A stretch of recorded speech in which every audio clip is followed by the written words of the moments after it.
evening. Bright boy. Well, you know, drama school, political drama school, as you know. You can pop the color. You can pop your color too. No, you're one in the pop. Where should I Alright, we must meet. I know she's a host, but man, sort of perfect too, you understand? Right? Drama school, they love to say, Choga drama school, we're just talented, we're not very sincere, bright sparks. Yeah. I remember, Shattering that. off the air, I remember I did my teaching practice with you. I don't know if you remember that. Yes, I do. So it was at Holy Child High School Girls, and you were my host teacher. Yes, I was. And oh my God, she was just our muse. I remember it was myself and another. She was just our muse. Just how, she was always talking about academics as well. Yes. That was very important. Something that you never know. You can sprinkle a little inspiration on me Maybe. too. Maybe you never know. You were just. I remember how passionate you were about. Yes. Talking about the importance of getting educated. Yes. As a creative and as just as an educator. Yes. Don't just sit and be like, oh, let me inspire these young people, which is very important by the way. But also let me let me have some personal development. So I remember you just being, just always being very enthused about that.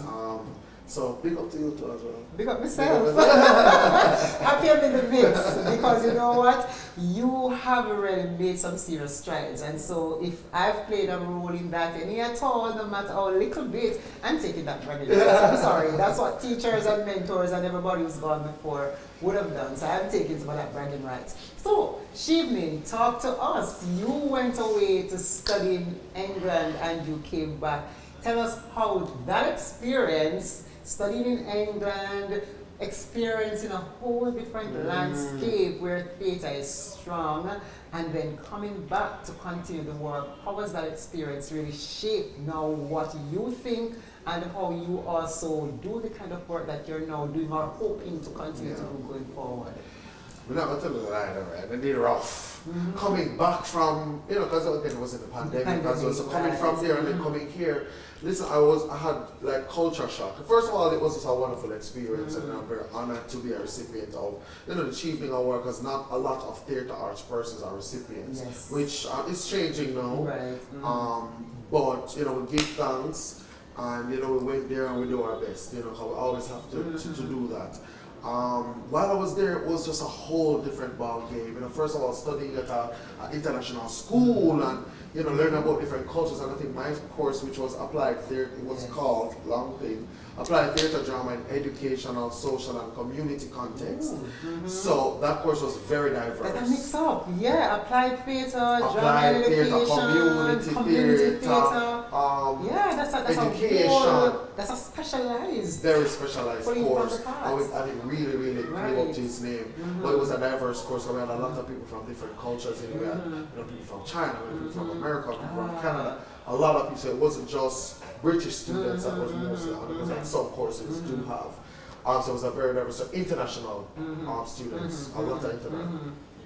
I think, with the exception of 2 people, we were all international students. And it was like 20 of us. That is good though. Yes, so that course attracts that.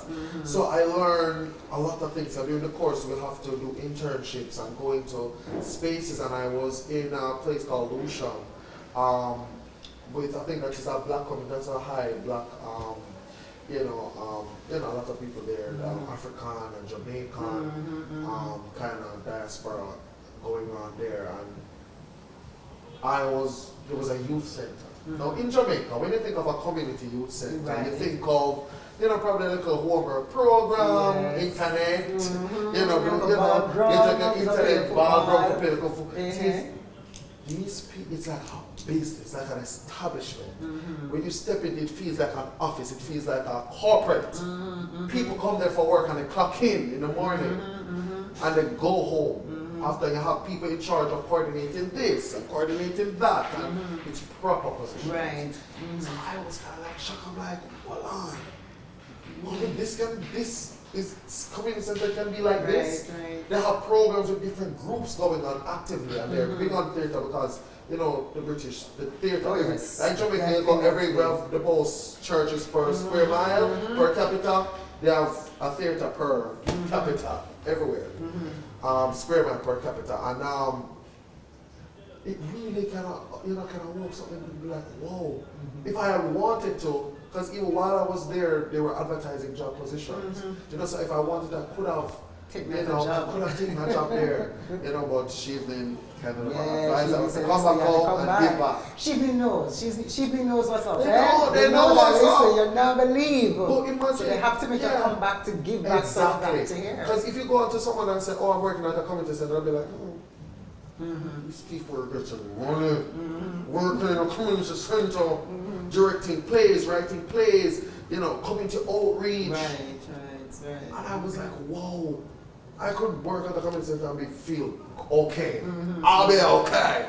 So that was also a culture shock for me and very important. And just the course itself, just to see how theater can be used in different contexts, I think was also very important. Using theater to work with people suffering from dementia, you know, all sorts of those different things, Alzheimer's, you know, and you know, just seeing how that can be done. I never really thought of that. I think in Jamaica, I think we do it in some way, like youth groups. That's one way of using drama in context. But when I really thought of it, I would have loved to, and what I hope to do soon is to use theater within homes of safety, because I think, you know, those youngsters are marginalized, and it's so odd. I remember like looking back, and it was when I left, I didn't know that a lot of people, even at my school that I was going, a lot of students that they were from homes of safety, but I didn't know.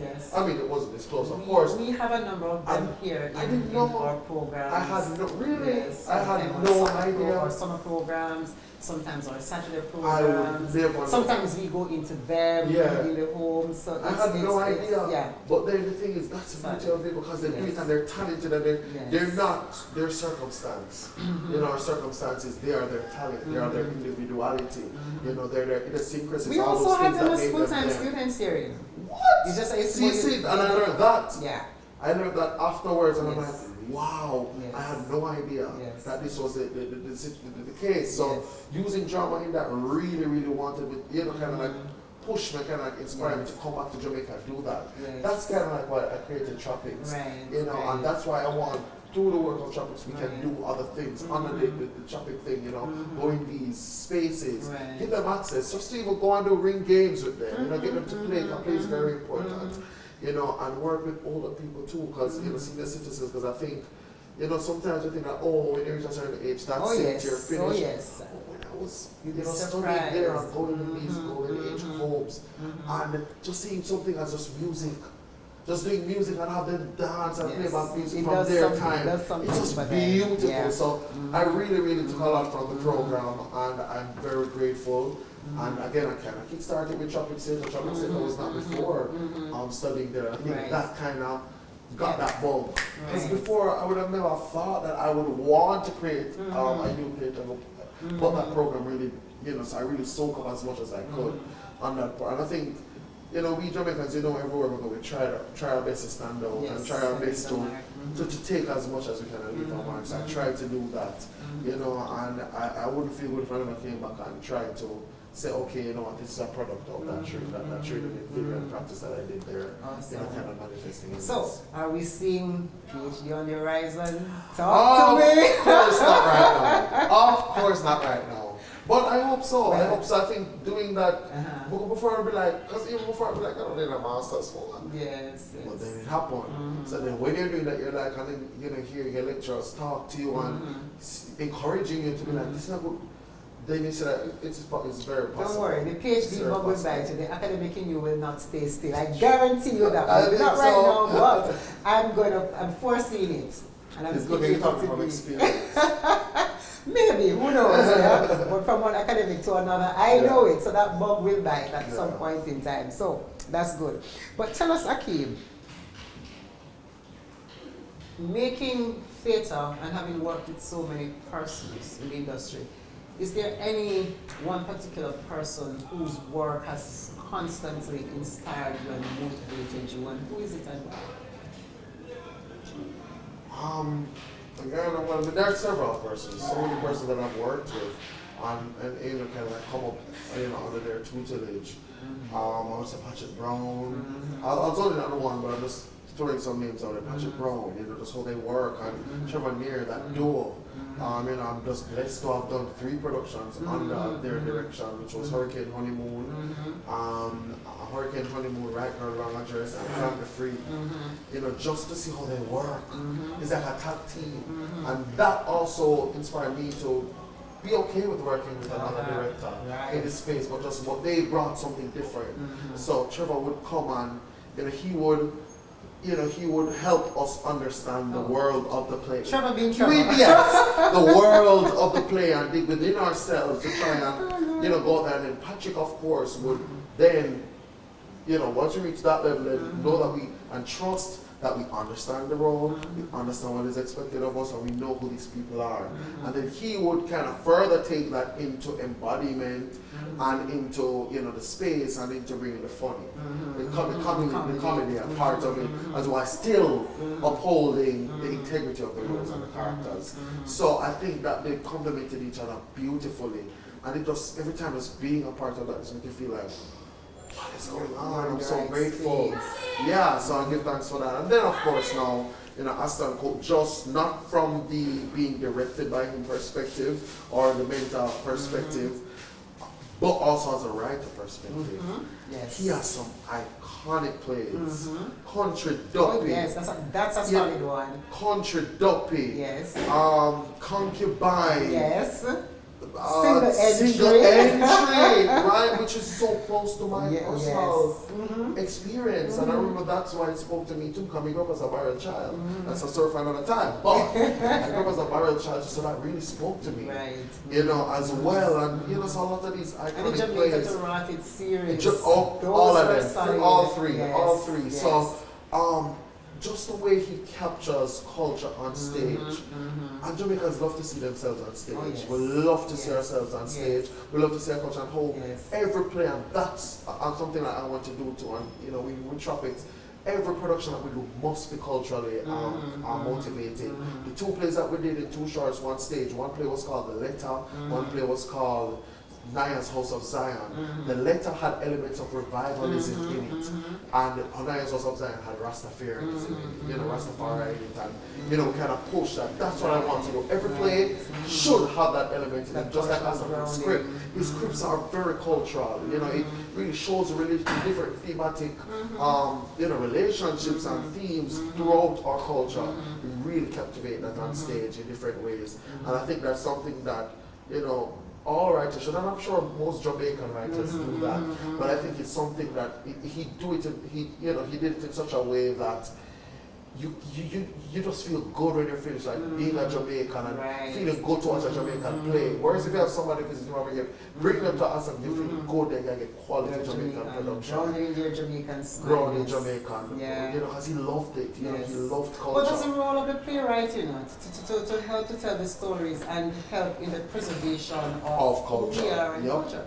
Yep. And so he clearly understood that assignment. I want to be an entertainer. Pick up yourself in heaven, Aston Cook. Pick up Daddy Cook. Right, so that's good. All right, COVID threw all of us, the whole world, in a serious kind of tailspin. Sure, we lick way off our foot, lick way off our head, lick way off our chair, our bed, all over. Now, theatre or entertainment on a whole was seriously hit.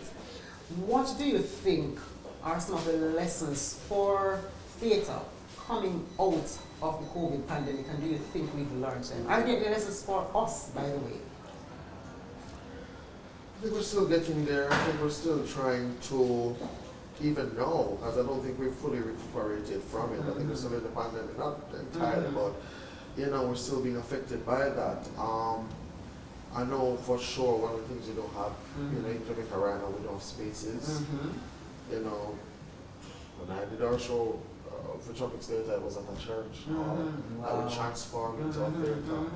You know, we don't have a lot of spaces available for theatre like that, and I wish we would. Because Jamaica, I remember a couple of years ago, you know, through representing Jamaica with, you know, with Jamaica Youth Theatre, we went to Caribbean School Festival, And there was a forum, and I was, even though I was a teacher in training, I was representing, I was like a teacher. I directed a play called We Love Myself. I'm best production, I'm best director. But, right, so we were there, and then we didn't, we had contingents from other countries, but we were also in meetings. And I remember Dorraine, in the meeting, I was like, they were asking questions, and they were like, okay, so tell us about, a couple of teachers, tell us about theater in your country. And people were talking about, so yeah, we put on a production for like a few weeks, and schools do it, or we do like a 2 weeks, and we call it George, and then they came to me and they were like, so Akeem, tell us about theater in Jamaica. And I'm like, well, in Jamaica, you have a theater house who put on a production that runs for 6 months, sometimes 8. And you do have a small group of actors, that is all they do. They get up, they wait, they rehearse, they go and do a play. When play open, them sleep, rest, relax, find other things to do, and they come to the theater, that's their job. The rest of the forum was, so Akeem, tell us, what's the funding? What's the budget? And I'm like, we don't have I don't know, but so we do it. And, I'm like, at any night you can go in Jamaica, and you can guarantee that you can go and watch a play, because a play is on. A good play is on. Fashion. That's what we do. That's what we're doing. But COVID missing. mashed up down though, because right now we don't have many plays running. No, God bless it. God bless and big up to drama school and you, Madam Director, for having one of the first plays that kind of like opened back, to live theater audience. Water people. Come on now. Awesome. Come on now. Yes. Really good play. Open back to Jamaican audiences to welcome them back, but we don't have a lot of those spaces. Yes, I mean, of course, the spaces here at the NM and the college students use them, and stuff like that, so they can't always readily rent it out. As much as persons outside will want to get these spaces, so we don't have those spaces. So we're grappling with that before COVID, and now with COVID it's even more. So we're also kind of like teaching the Jamaican audience to love theatre again, in the sense that to go out, come and watch a play as opposed to go to the music theatre and watch it. Because Jamaicans do, we have a culture of worship. I don't know when you have 5, 15 plays where you will go at the beach and they're full of audience. They're full of audiences, and I'm sure you've had the experience of being on set and behind the scenes, and you've experienced it all, and that's where we're coming from. Right now it's weird, it's just a weird period, and I'm concerned. But I know there are a lot of directors and producers who are still trying. They're still trying. So do you think though, it's a weird period. We know we're coming out of COVID and a lot of, so we don't have many plays right now because of a lot of space. But do you also think that the weirdness of the period that feels as if very little is happening has anything to do with so many of our stalwarts who have just transitioned so quickly behind each other? That is a part of it too. And then it brings me to another aspect of the conversation, which yes, these are great stalwarts, who came and they did their work and they impacted so many of our lives. What's the tangible aspect of their work? Besides the fact that their works are, are living through within us, who are products of their training and products of what they did. So what are some of the tangible things? Even the other day I was having a conversation with a fellow practitioner and talking about where are the scripts from Ginger Knight. We know some of those are published, I know, but I'm sure you had others.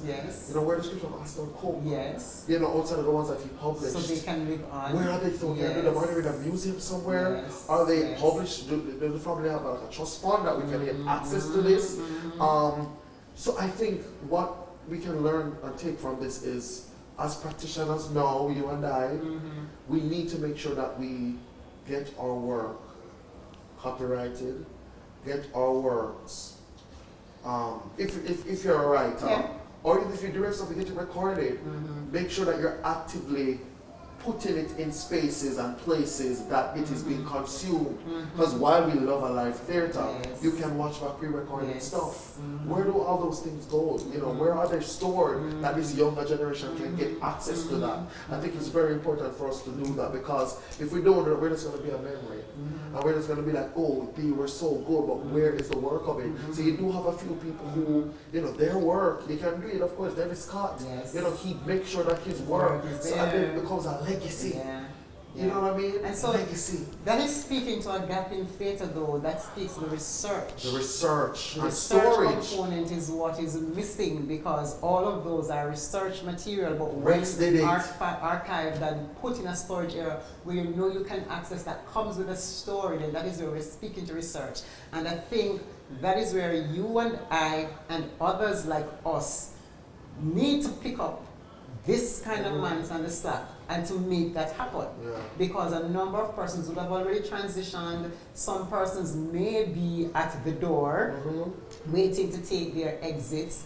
Others of us are here still trying to build. And so it's going to be up to us to maybe capture some of those who would have gone before, capture those who are coming. Like, this is a part of capturing. This kind of conversation is a part of capturing what is there, because the truth is, you don't find many things like this about people sitting and having a conversation about their work, the type of style that they do with their work, etc. And that's strong research material. And so that is where we have a responsibility for those who are coming before. Those who've gone ahead, they would have created a foundation for us to stand on their shoulders. And so I think we owe that to them. Yeah? Because when we look at Trevor there, yes. Not calling name for no like, I think the way he went about, I mean, I'm sure you know he mentored you, and I've done a few directing talks, inviting him to come and see, because he and Eugene taught me directing, but he taught me directing 2, which was the big mama. Because directing 1 is more, you know, wet your palette, and Eugene did that for me. But directing 2. So this person, you feel like you almost, you know, owe your directing endeavors and to them to come and see it. So if you don't feel good if you don't come, and every single thing we direct will invite him and he will come. I've never directed Trevor into something and he said no, no matter what. No matter what. He doesn't say no. So he can always come and watch and gives you feedback and say this is what it does, whatever, like this, don't like this. Which is perfect, and we don't have much of that now. And some people don't want people to come and critique the work, because we're so insecure about being critiqued. But I think once there's a mutual understanding about how it is done, you're not gonna come and bring up somebody.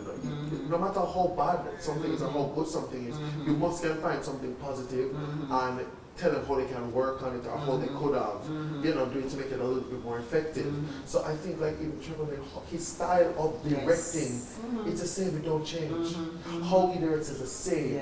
How he, you know, craft the world of the play itself, how he brings you, the actor, into our maximum portrayal is very unique.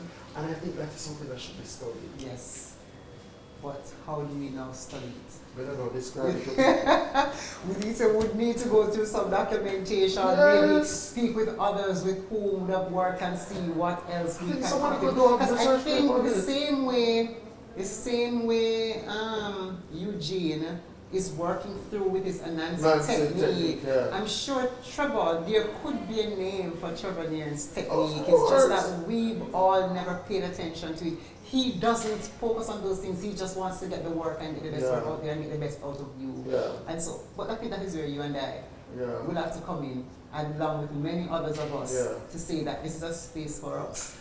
Another person is a very good archive of history in theatre is Blacker.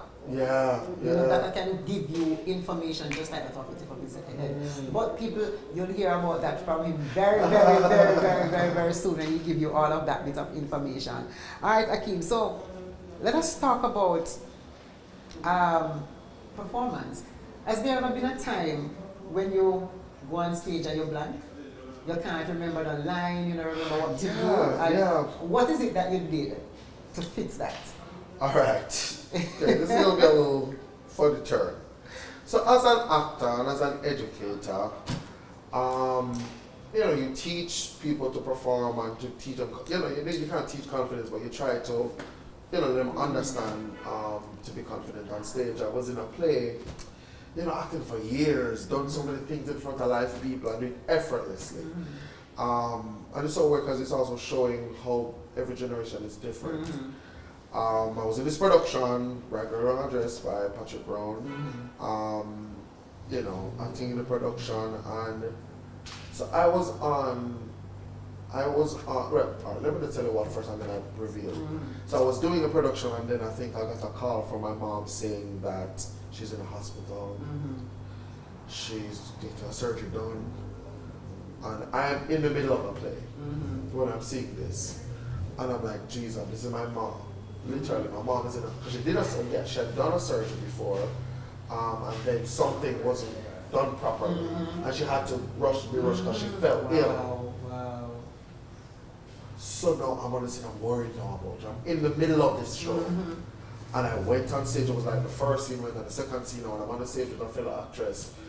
And I turned to her to say, well, I'm there preoccupied by thinking about my mom. And I tried to be professional. We train the students all the time that listen, 95% character, 5% actor. That 5% is what keeps you grounded in reality. 5%. Did 5% take over? Take over fully. No character. And then now, the actress turned on saying her lines, and I'm looking at her like, okay. But the beauty of the magic if, of course, Stanislavski a magic if that Stanislavski kind of coins, where you understand the character so much, you know the given circumstances of the character, you know everything about the character so much that if something goes awry, you are able to now react to that situation as the character, not as Akeem. Acting is not important in this. Akeem at the vessel,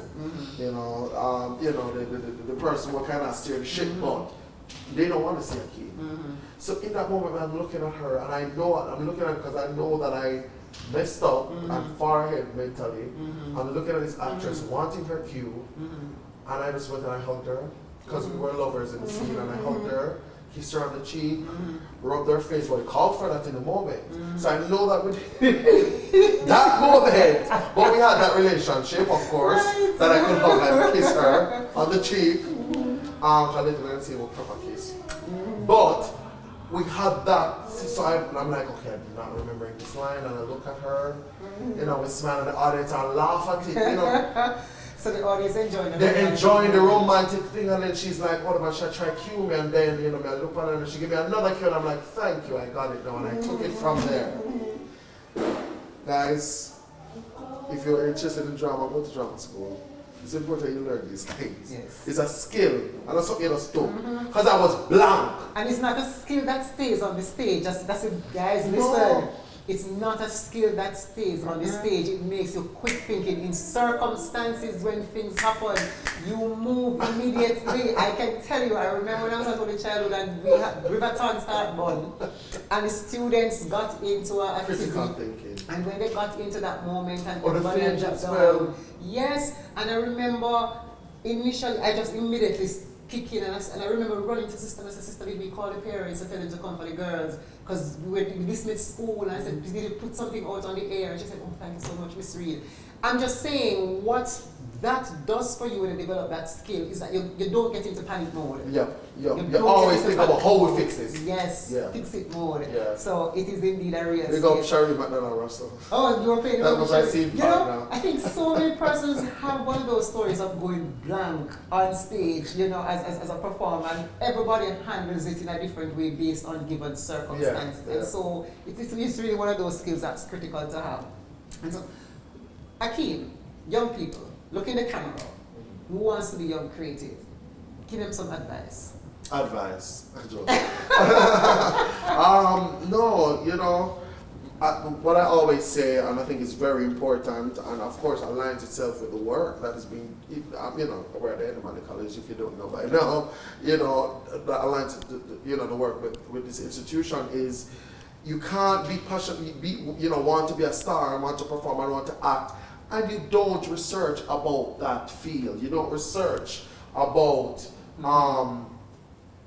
that career path, that industry that you want to enter, you have to research, right? You have to make sure that you research that industry. You have to make sure that you know about that industry before you can tackle it and before you can enter it. And I think a lot of persons who they think, oh, can I just go on stage and be loud and act because my friends say I'm funny and I do TikTok videos and it's funny on there. It's different. It's night and day. You have to try and at least get the training in theory and practice. And I know sometimes it's not as easy to go and find millions of dollars to do the training, but you can associate yourselves. Some of you, enough of you say you want to, have you ever watched a play before? You've never watched a play before.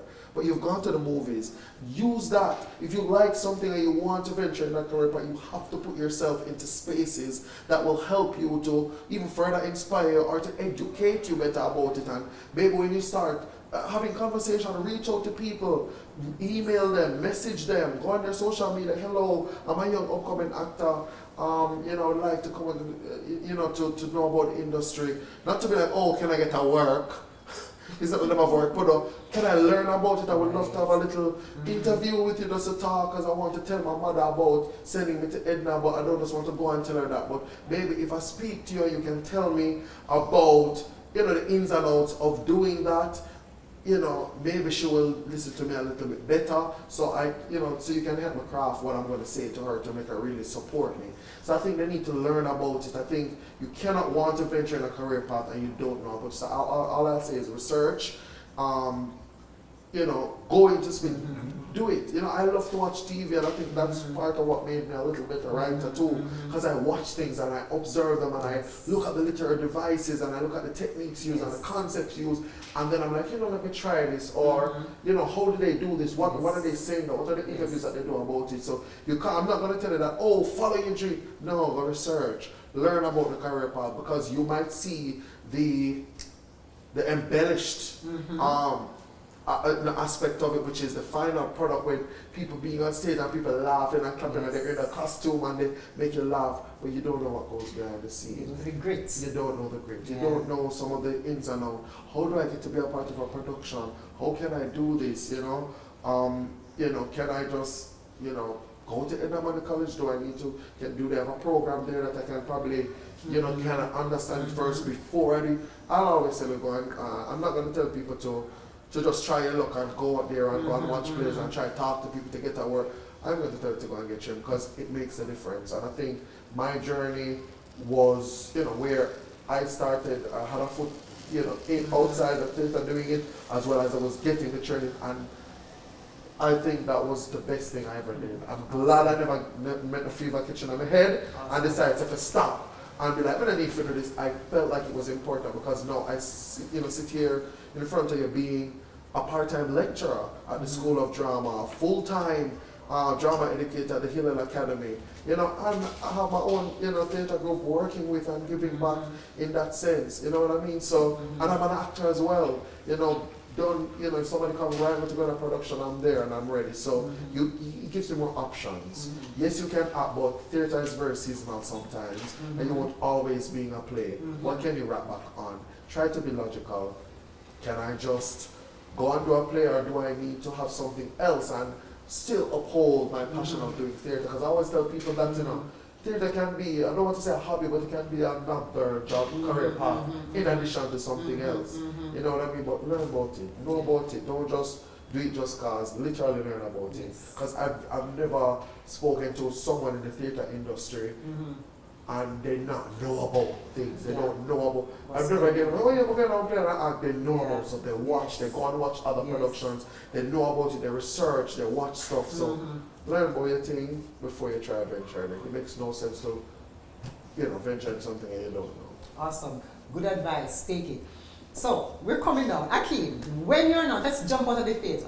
When Akeem is not teaching at Hillel, when he's not lecturing at the Edna Manley College, when he's not training the tropics participants, when he's not producing, when he's not directing, when he's not writing, when he's not acting, you still must never stop writing. So what is Akeem doing, where we can find him, what can we see him doing? What can we really do? Don't be really, I like to go to bars and lounge, just to get a good drink, and sit to myself. I love to watch TV.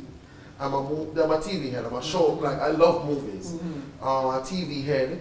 I will literally watch movies, go to theater and watch these productions, and be a fanatic, whether it's with friends or with a date or by myself. And I just love it, and I love all genres, which is I find very. Some people have their preferences. I think like horror is my preference, but I love TV. I love horrors. So I think I love to watch TV and series. I love to do that because I consume. Because even though I'm not actively creating or I'm not actively performing, I'm consuming and I'm being inspired by watching it. Because the actors will tell you, once you start training to do acting or you try to perform, you never watch a movie the same.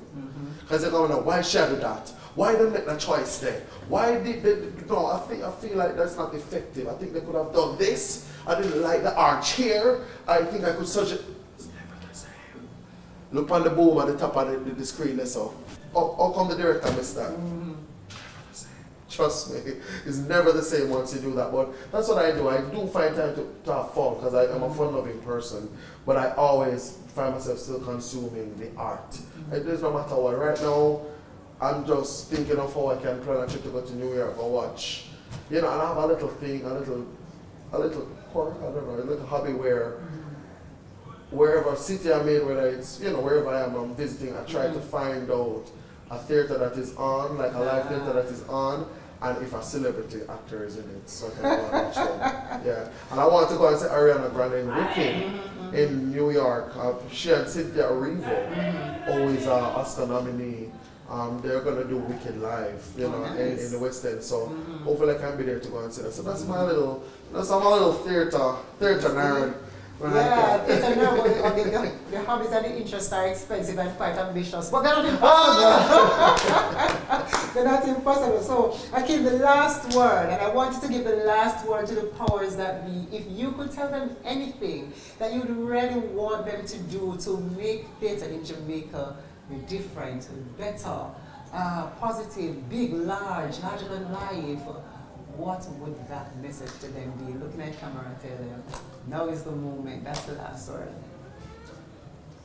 We have one of the, if not the best cultures in the world. In order to make sure that future generations come and embrace it just the way that we did, to enjoy it just the way we did, we have to preserve it. It's very important. If you don't preserve something, it's going to die out. And when we have a lot of international influences of international cultures, we have ever-changing technology, we can be, we can be influenced in a negative way. And I think this generation this new generation, Gen Z, they call them, very impressionable. This is the generation that think OnlyFans is okay, and I'm not knocking anybody's lifestyle, but it's just trivial. OnlyFans, OnlyFans account. It's nothing. You know what I mean? And I just think that we should make sure that we preserve our culture as much as possible. JCDC is doing their job.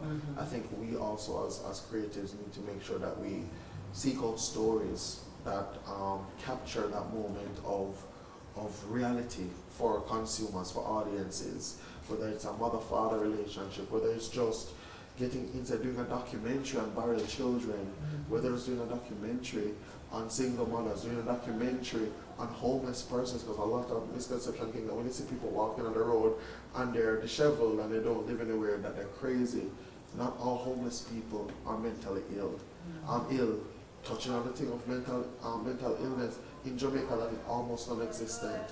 We view mental illness as something that is not, it's a weakness. So it's a weakness and we don't embrace it and we don't truly try to get the help we need. So I think our culture is so vast and so rich. I think it's very important for us to try and preserve that in whatever way we can, whether it's having a youth group, whether it's doing an interview and documenting that. try and do these things. Seek out those opportunities. Don't sit down and contribute verbally by just talking to someone outside of it and not doing anything. Go out and do something. It makes a difference. Awesome. And there you have it. Akeem. We could continue and continue and continue. Thank you so much for coming. Thank you so much for the sit down. I really appreciate it. I don't take it for granted. I know you're a busy man. Thank you. I know. And you can invite me, on the show again when it picks up for, other seasons or go other places. We're going to do some more things. We're going to go back and foreign and go on Broadway and get into Hollywood and get into these other places. The first interview is mine. Okay. You heard it here first, guys. You heard it here first, so you'll be coming back. So there you have it, guys. Another week with In the Frame with Akeem Mignott. Thank you for watching and join us again next week when we'll have another creative In the Frame bringing you all the good news from their journey and their lives as creative. Thank you so much for watching and see you in the next video.